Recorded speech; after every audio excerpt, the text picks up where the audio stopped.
Le mois de mai, c'est un peu le mois du renouveau. Les températures redeviennent douces, les premiers verres en terrasse se prennent en tenue plus légère, les soirées se font plus longues. Bref, les distractions se passent principalement à l'extérieur.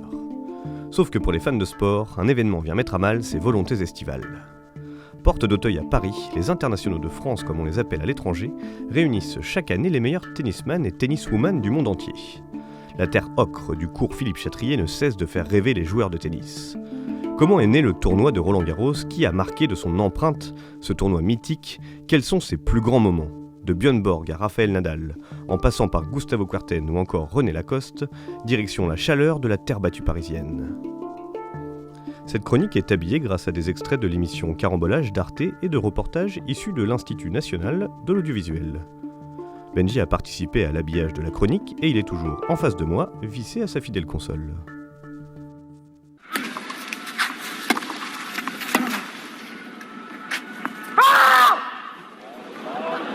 Voilà un juge de ligne qui sait se faire entendre. 1891. Le tennis comme on le connaît aujourd'hui n'en est qu'à ses prémices. Le premier tournoi de l'histoire du tennis semblerait dater du mois d'août 1876. Issu du jeu de paume français, c'est bien les Anglais qui vont inventer le tennis moderne. En France, on n'en garde pas moins une vraie passion pour ce jeu de raquettes. En 1891, les championnats de France sur terre battue voient le jour. Les Anglais ont le gazon, rapide, favorisant les bons serveurs, les Français ont la terre battue. Qu'est-ce que la terre battue? Explication.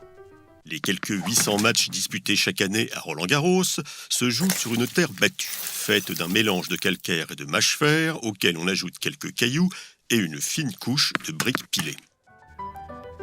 Cette terre battue est une surface plus lente qui réagit beaucoup plus aux effets que n'importe quelle autre surface.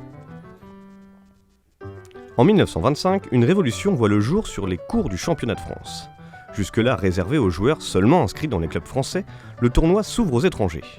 Le tournoi change de nom, il devient les Internationaux de France.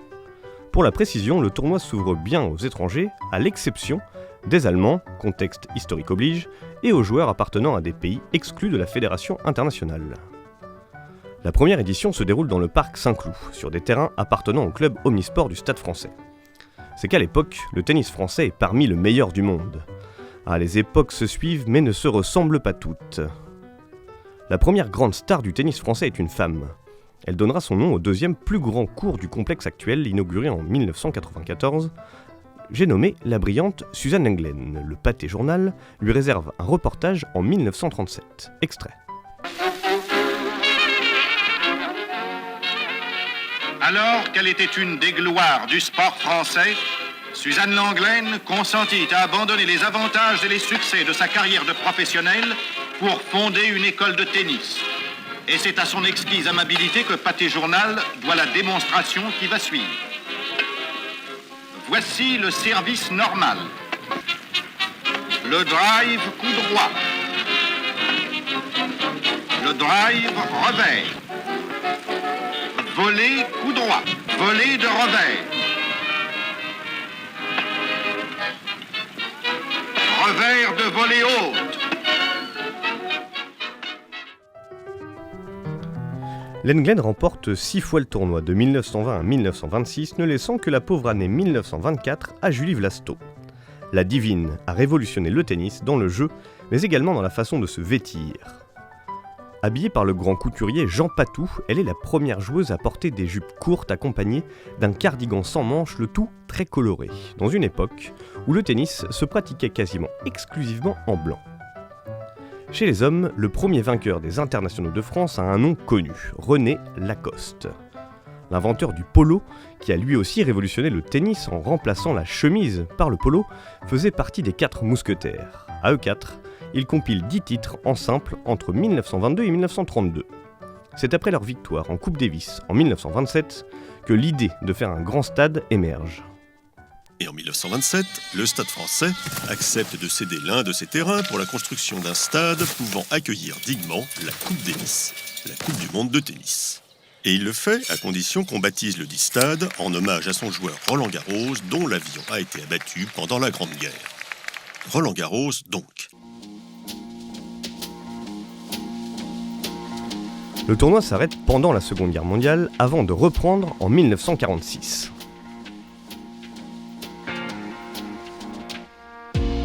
En 1968, le tennis se professionnalise. C'est à ce moment-là que Roland-Garros prend de l'ampleur. Avec Björn Borg et Chris Evert, le tournoi découvre ce qui deviendra une constante, une série d'hégémonie. Borg glane 6 titres en remportant notamment un match de légende contre John McEnroe en 1980 après 5-7 et 3h53 de jeu. Ça sera la seule finale de John le Rouge sur la terre parisienne. En 84, en 8e de finale contre l'Espagnol José Higueras, il s'illustre avec son caractère bien à lui qui fera une partie de sa légende. Extrait d'un reportage d'Antenne 2 de l'époque. John McEnroe, côté face, le mauvais. La terre entière lui en veut. Le ciel tout d'abord, ce match interrompu 2 fois par la pluie.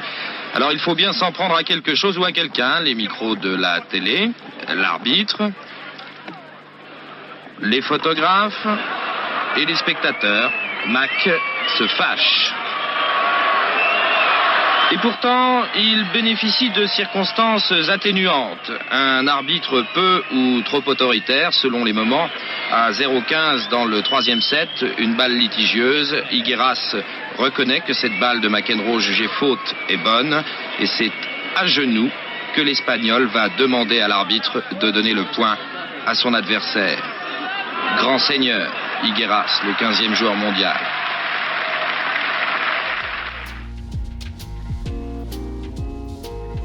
L'édition 89 restera comme l'une des plus mythiques. Michael Chang, tête de série numéro 15, s'impose en finale contre Stefan Edberg. En 8e de finale, Chang rencontre le numéro 1 mondial, le Tchèque Ivan Lendl. Il remporte le match en 5-7, offrant un point qui rentrera dans la légende à 4-3 dans le 5e set. 15-30.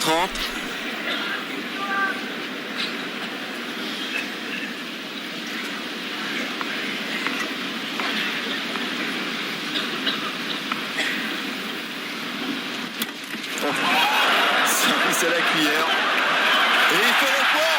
Oh, extraordinaire. C'est un jour exceptionnel pour Michael Chang. Elle avait commencé à s'en prendre la tête à 2 mains. Mais vraiment, il y a quoi. Oh là là. Alors là, regardez, le service à la cuillère en plat. Voilà, un service de pongiste. Un service d'une autre époque. À ce moment-là du match, c'est stupéfiant. Chez les dames, l'Allemande Steffi Graf règne sur la fin des années 80 et sur une bonne partie des années 90. Elle remporte 6 titres. Son dernier en 1999 est particulièrement intense. Elle affronte en finale la Suissesse Martina Hingis, alors grande favorite. Pendant le match, la Suissesse se met à dos tout le public. La balle de match et le commentaire de Lionel Chamoulot passera à la postérité. Ah, bravo Steffi, bravo vraiment. C'est un grand moment de sport là que nous venons de vivre. 6e titre à Roland-Garros pour Steffi Graf, qui a su réagir alors que Martina Hingis servait pour le match au 2e set à 5-4. Tout le monde est debout pour applaudir cette énorme championne qui fêtera de la plus belle des façons ses 30 ans. Madame Graf qui embrasse Heinz Gunthardt. Et Martina qui a l'air de prendre la direction des vestiaires alors qu'il y a tout de même le protocole de la remise de la coupe. Habituellement, la perdante reste sur le court. J'espère qu'elle ne fait qu'un aller-retour au vestiaire et qu'elle viendra chercher sa coupe parce que là, vraiment, ça serait nul, carrément. En 2000, Marie Pierre se ramène le titre en France, une première depuis 1968 et la victoire de Françoise Dürr. Chez les hommes, un véritable chouchou de la porte d'Auteuil va s'imposer au détour des années 2000. Guga, aka Gustavo Kuerten, marquera le tournoi avec son cœur sur le central du Châtrier.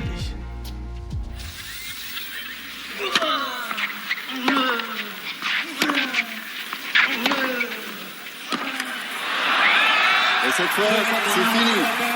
Cette fois, c'est fini. Regardez comme il sautille sur le court. Gustavo Kuerten, ivre de bonheur. Pour la 3e fois, il inscrit son nom au palmarès de Roland-Garros. Et c'est pas n'importe quelle victoire, puisqu'il s'agit là de la 100e édition du tournoi masculin. Regardez cette belle accolade entre les deux. Et on en voit un peu comme en Amérique du Sud, des chapeaux et des coussins sur le court. Et là, il nous refait le coup du cœur, Fred Godard. Si vous pouvez nous montrer Gustavo, voilà, il le redessine comme il l'avait fait en sauvant sa balle de match. Et il fait partie des très rares joueurs à avoir sauvé une balle de match et avoir remporté le tournoi. Voilà, il va s'allonger carrément dedans après cette mise à genoux la dernière fois. Oh, quelle image extraordinaire qui fera le tour du monde.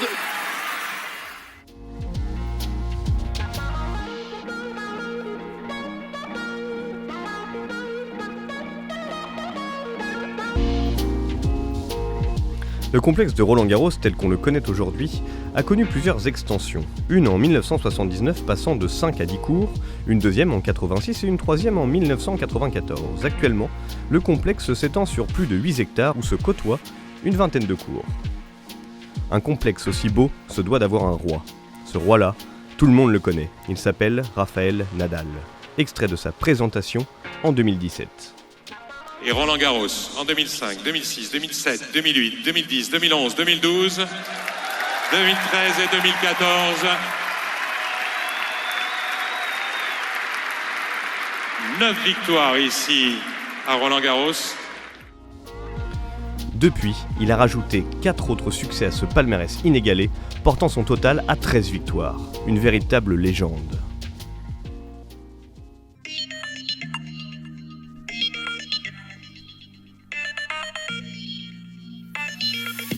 Les fans de tennis sont en train de se demander, mais à quel moment il va nous parler de Yannick Noah ? Eh bien maintenant. En 1983, Yannick Noah ramène le seul titre de l'ère moderne au tennis français. Sa finale contre Mats Wilander est au panthéon du sport français. Noah a 23 ans quand il remporte le titre. Le lendemain, le journal L'Équipe titre « Une étoile est née ». Extrait du journal d'Antenne 2 du lendemain justement. Deuxième balle de match pour Yannick, c'est la bonne.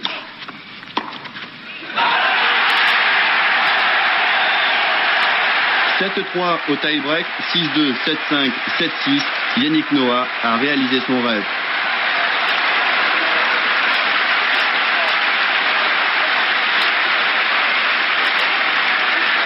J'ai toujours envie de partager, c'est pas tellement que je sois comme ça, mais je pense qu'il y a pas mal de gens qui le méritent avec moi.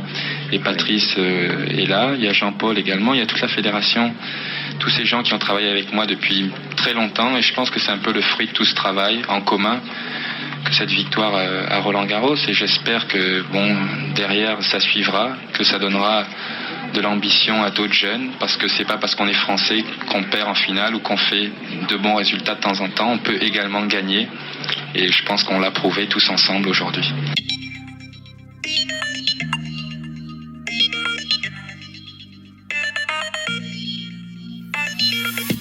La finale de Roland-Garros est ce dimanche 6 juin. Profitez-en bien. Est-ce que Rafael Nadal va s'imposer en demi-finale contre le grec Stefanos Tsitsipas pour se donner l'occasion de remporter son 14e titre porte d'Auteuil ? Réponse, dimanche. On se retrouve nous la semaine prochaine pour une nouvelle chronique.